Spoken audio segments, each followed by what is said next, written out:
On this third Sunday of Easter, we encounter a risen Jesus who comes to the disciples and tells them, "Peace be with you." But the disciples don't recognize him at all. In fact, they are terrified. They're in disbelief. They think that they've seen a ghost, but Jesus shows them his hands and his feet. And he invites them to reach out and to touch him so that they know that he is not a ghost. He says that a ghost does not have bones and flesh, and here you see that I have bones and flesh. And they were in joyful disbelief, and they were still wondering, and Jesus said to them, "Have you anything to eat?" And they took and they give him a piece of broiled fish. I really like this because in the midst of the disciples' terror and their wondering disbelief, they've just gone through this period of deep grief and mourning. They have just lost their best friend and their leader. And they are still at the funeral, talking amongst themselves, sharing stories, weeping, and still grieving. And there's Jesus, who appears to them in all of their grief and asks, "Do you have anything to eat?" And they give him a piece of fish. Jesus came to eat with them, but more importantly, he came simply to be present with them. He came there so that they might know that the resurrected Christ was very much so among them. And he was not just among them in spirit, but he was real. And he was present. And he was there to eat with them, just as he did during his earthly life. After Jesus' death and resurrection, early Christians struggled to understand when and whether or not Jesus would return, and they were concerned with how to live in this in-between time, this liminal space, if you will, between his earthly ministry and when he would return to establish his kingdom of justice on earth. Luke is trying to respond to some of these questions, and in the Gospels, we encounter many different examples of Jesus' post-resurrection appearances. Although the situations and the settings of these different appearances are all different, there always is a very similar theme to them all. They all begin with an encounter where the disciples fail to recognize him. And then there's an explanation, an interpretation of the resurrection. And then Jesus always breaks bread with them and he eats with them. And then after this, the disciples' eyes are opened and they recognize Jesus and they are enlightened. And then after this, Jesus exits, he departs, and the scene ends. They all seem to follow this very familiar pattern of encounter, explanation, eating, enlightenment, and exit, which in some ways is a little microcosm of our own different experiences of faith. We enter the story in these different post-resurrection appearances, and we can put ourselves on the scene and to examine the ways in which we might encounter the resurrected Christ in our own lives. We come each with our own individual doubts, our confusions, our fears, the grief that we carry. And each week, we worship and we encounter the risen Christ. When we read scriptures or we hear the preached word, we are offered an explanation. When we take communion, we break bread with Christ. And when we sing hymns, as we did pre-pandemic, we open our hearts and our minds, and we are enlightened as the Holy Spirit enters our lives and our hearts and enters the story. And finally, as we are witnesses to the resurrection, we are dispatched. We are commissioned to be disciples, and we exit worship week after week as Christ sends us out into the world to be witnesses to his amazing love. The good news in all of this is that Jesus appears to us in many different contexts, in many different places, in many different ways. Jesus always wants to eat with us, to show us hospitality, to know us, and to do what was in the first century one of the most intimate things that one could do with friends, which is share food. And the good news for us is that this is never a perfect process, and Jesus doesn't expect it to be so. Whenever Jesus encounters the disciples post-resurrection, there is always doubt. Someone always at first doesn't recognize him. And even when Jesus shows himself to them, there still is disbelief. There still is wonder. And even after Jesus shows his hands and his feet and the wounds that he bears, there still, in some cases, is doubt. And so it shows us that we are all imperfect disciples, yet we are all witnesses to the resurrection. That we might not always get it right, but even when we don't get it right, Jesus still wants to pull up a chair and eat with us. The table of grace is always laid for us, ready for us to pull up our chair and to sit beside Jesus. These post-resurrection experiences are interesting too, because Jesus can be present in so many different places at once.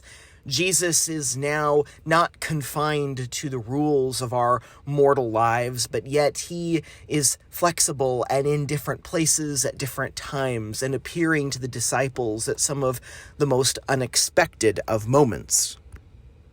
This new way of being for Jesus is something that the disciples still have to wrap their heads around. They are still grieving that Jesus' earthly ministry has concluded. They are still trying to understand this new way of relating to Jesus. And early Christians are still trying to understand what life is going to be like in this in-between time, between Jesus' ministry and his return. It's understandably difficult to comprehend.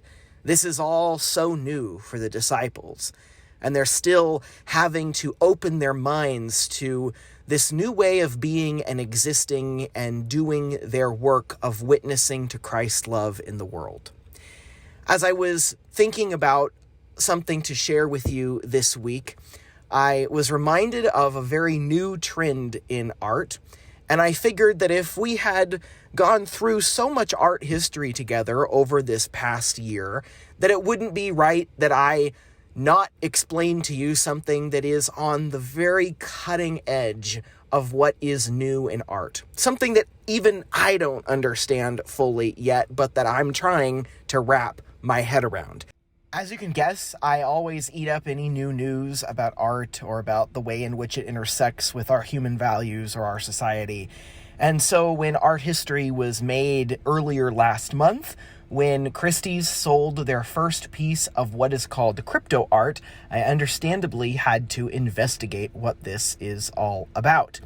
And when I noticed that the lectionary text this week was a post-resurrection experience where the disciples were wholeheartedly freaked out about this new way of being for Jesus as a now resurrected Messiah, I thought that it had a perfect correlation with this very new and somewhat uncomfortable way of doing art that we are unsure of whether or not will last into perpetuity, but that is gaining the attention of many artists and collectors in our present time.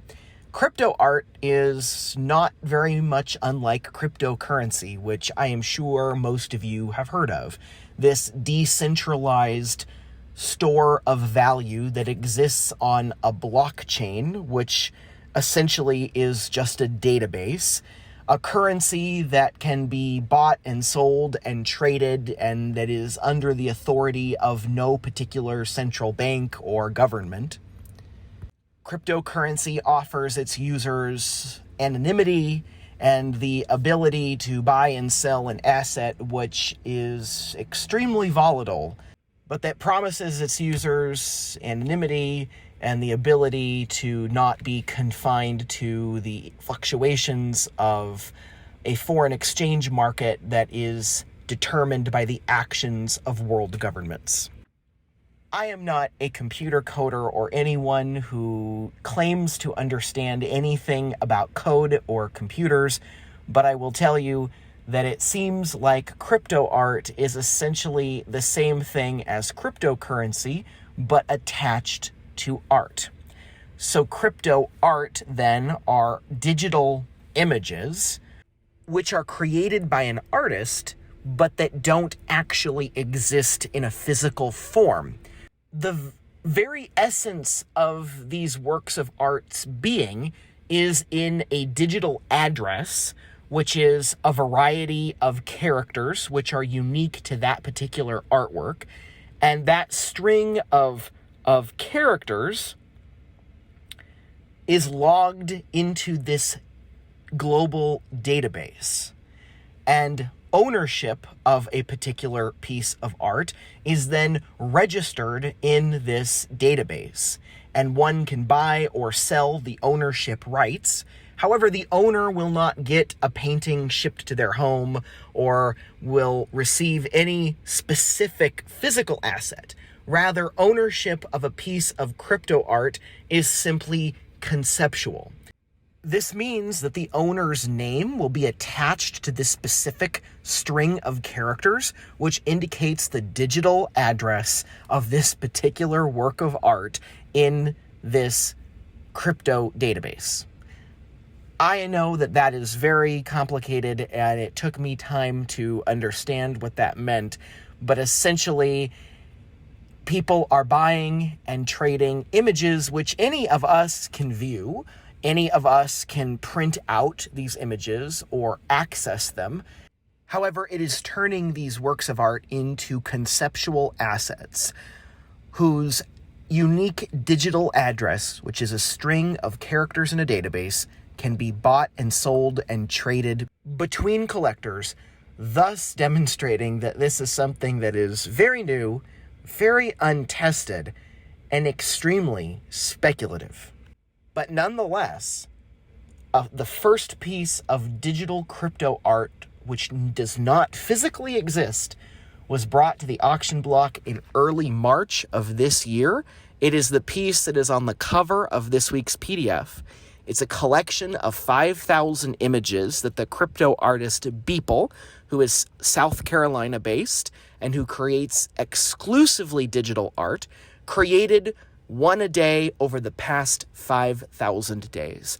This collection of digital images sold for $69 million at Christie's, and it was paid for in cryptocurrency, thus marking probably the first art transaction in a reputable auction house that took place not in actual currency that was backed by a particular government, but rather by cryptocurrency, which is entirely unbacked by a government.